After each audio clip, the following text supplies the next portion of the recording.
watching Canadian Muslim news on Muslim Network TV from Toronto, Ontario. Assalamu alaikum and greetings of peace.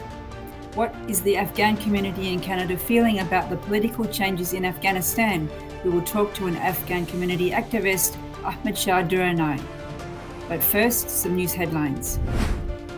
Toronto insurance firm adds Sharia compliant investment option. Drinking water crisis approaches 3 months in Iqaluit. Calgary Islamic Centre receives $100,000 accessibility grant. Rohingya refugees sue Facebook for $150 billion. And Biden warns Russia of toughest sanctions yet. And now the details.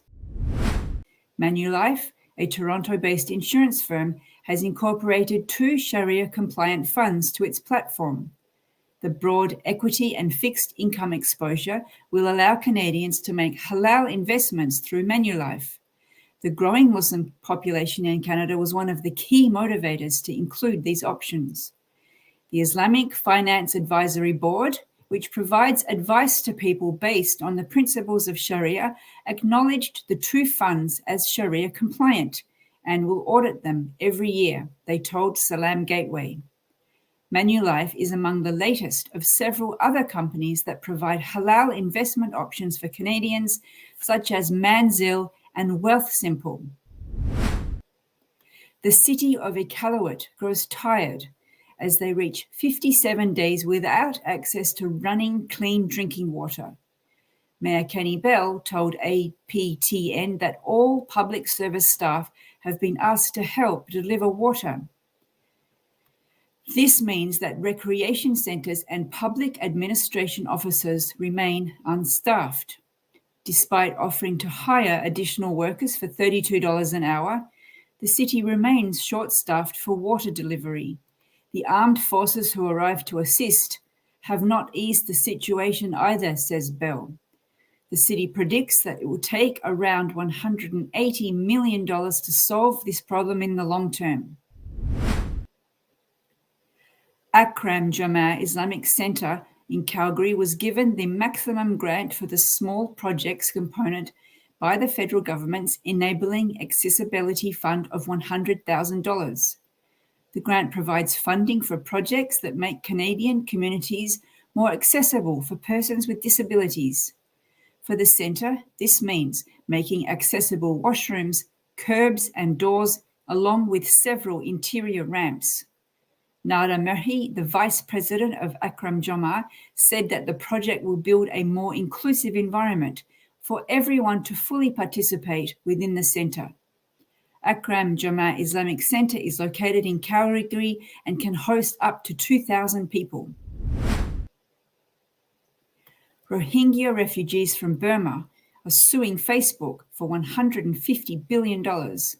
They allege that the platform failed to act against anti-Rohingya hate speech, which fueled violence against them in the region. The lawsuit has been filed in California's Superior Court. Nazir Zakaria, president of the Rohingya Cultural Center in Chicago, is one of the plaintiffs. Facebook is largely protected from such allegations in the US under Section 230 of the Communications Decency Act. It provides a liability shield for internet companies over content posted by third parties. Rohingya refugees in Europe have filed a similar case in the UK. According to a White House readout following the meeting, Biden conveyed to Putin his concerns about the escalation of Russian troops near the Ukrainian border. He also warned of sanctions that the US and its allies would be ready to impose should the situation escalate any further. In a separate statement by the Kremlin, Putin said that it was NATO that was engaged in dangerous attempts to gain a foothold on Ukrainian territory and building up its military capabilities along the Russian border. The 2 leaders agreed to instruct their representatives to engage in meaningful consultations on these sensitive matters. That's it for the news. And now our conversation with Ahmad-Shah Duranai about the impact that political changes in Afghanistan are having on the local Afghan community. Welcome to the show, Brother Ahmad-Shah. Assalamu alaikum. Wa alaikum assalam wa rahmatullahi wa barakatuh. The world has been watching as, after 20 years, the Taliban has retaken Afghanistan.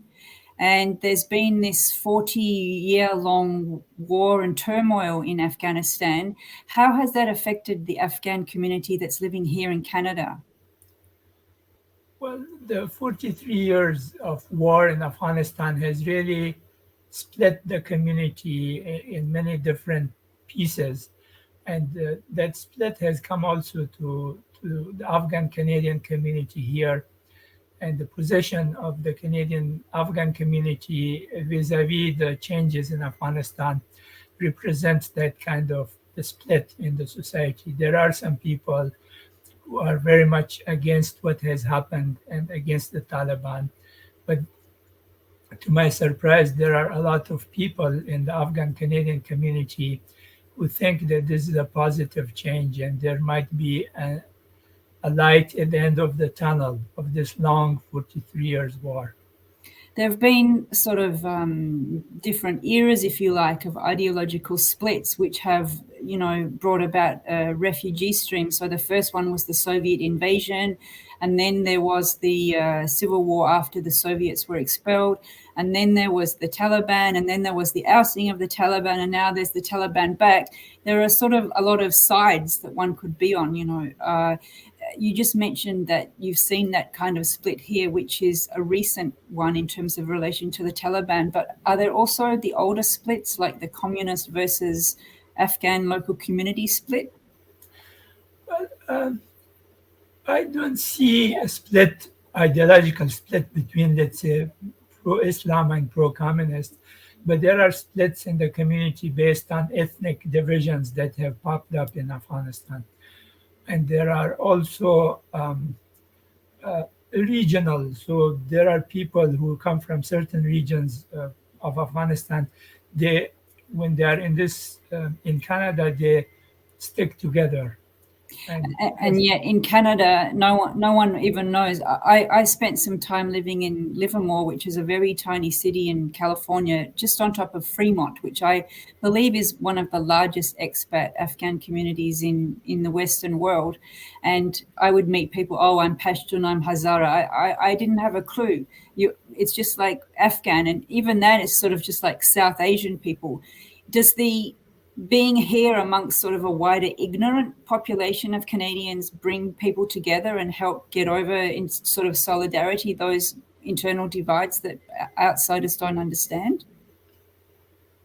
Well, let's see, if we will look 40 years back into our history, we didn't have this kind of differences that I'm a Pashtun, I'm a Hazara, I'm a Tajik.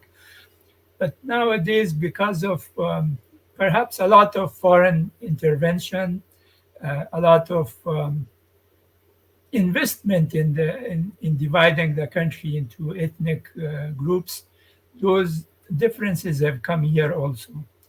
And Canadian society is not immune to the same differences. I mean, Canadian Afghan community. So there are those differences here also. And how do you think that affects integration and settlement into Canada? Well, the initiative for settling Afghans here is what I would like to say. There are settlement Afghan organizations who, excuse me, do not actually subscribe to the divisions in Afghanistan. There are settlement organizations here who are pan-Afghan, and those groups, they don't differentiate between whether these people who come here, they are Hazaras or Pashtuns or Tajiks or Uzbeks. They will treat them as Afghan refugees, and they're providing those services for them. Yeah, because everyone has the same needs when they get here, right? Housing and job and school. Yeah, I think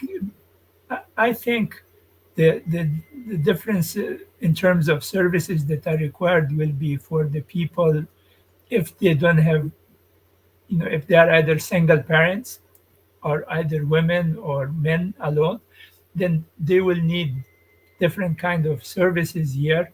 And these groups, I believe, are equipped with providing those kind of services to them. You mentioned earlier when I asked you that you'd been surprised that some in the community have voiced their support for what's happened, the Taliban retake.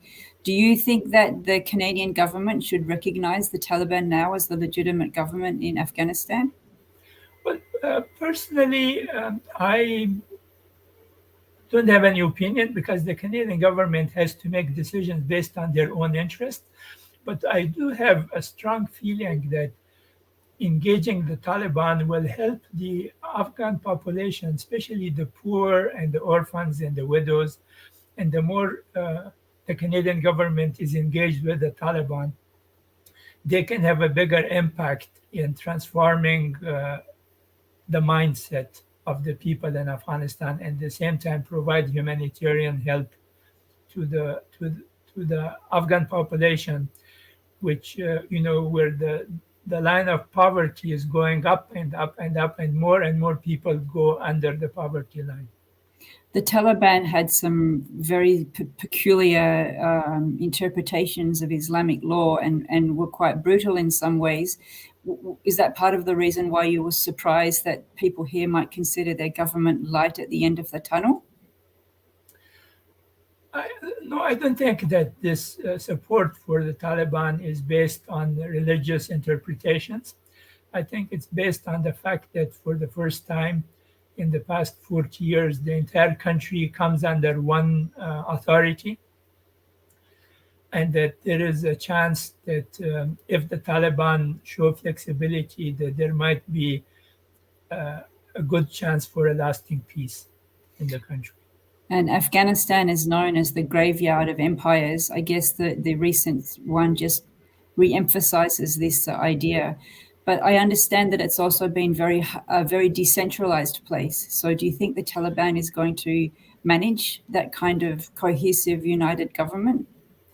I think there is a misperception. First of all, Afghanistan, some people describe it as the graveyard of empires, but every time the empire is buried in Afghanistan, more Afghans die. So it's also a graveyard for Afghans, for Afghan talents, and for Afghan initiatives and everything.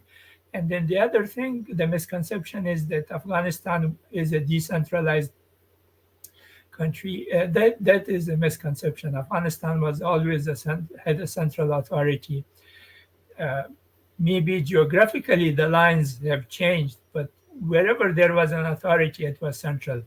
There were never elections. There were never, Western-style institutions there, and the issue of democracy came about only in the 1960s when we had a benevolent monarchy, and the monarch converted the monarchy to a constitutional monarchy and introduced democracy into the country. And there was only a period of 10 years where there was democracy and elections. But I think all of those things are not the end. They are the means to actually achieving prosperity and improved standard of living for Afghan population, for men and women. We've talked a lot about the challenges, the divisions in the community. We're almost out of time, but would you like to end on a positive note and tell us any success stories or anything, any success from the community here in Canada that you'd like to highlight before we go? Well, yes, I would like to see that no matter from which group of Afghanistan these people here come, they are quite attached to Afghanistan, and each group has tried their best to support the people of Afghanistan, independent of who is ruling there. And there are groups and institutions who are helping them. There is a group of Afghan people called Children Without Border. They are collecting donations here from the Afghan community and others to support orphan children so that they will not be forced into child labor, and then they can go and study in the university and in school. Right. And this group supports the family so that the family don't rely on the children, and the children can have education. There is the Afghan Women Organization here who have orphanage, who take care of orphans in Afghanistan. And if someone is not from the Afghan community but wants to help out, how will they? They can reach out to these Afghan community organizations, and they can connect them with the appropriate people. There are quite a few nonprofit organizations. There is an organization here established by a graduate of the Queen's University that helps Afghan women in Herat province to cultivate saffron and then market it in the West. So we'll have to end it there, but we'll try to get some links and put them in the show description for today's show. We'll get them from you later. Thanks for joining us on the show. Thank you very much for giving me the opportunity to be with you. Thank you. You've been watching Canadian Muslim News on Muslim Network TV. Stay tuned for the next episode. Stay safe and God bless.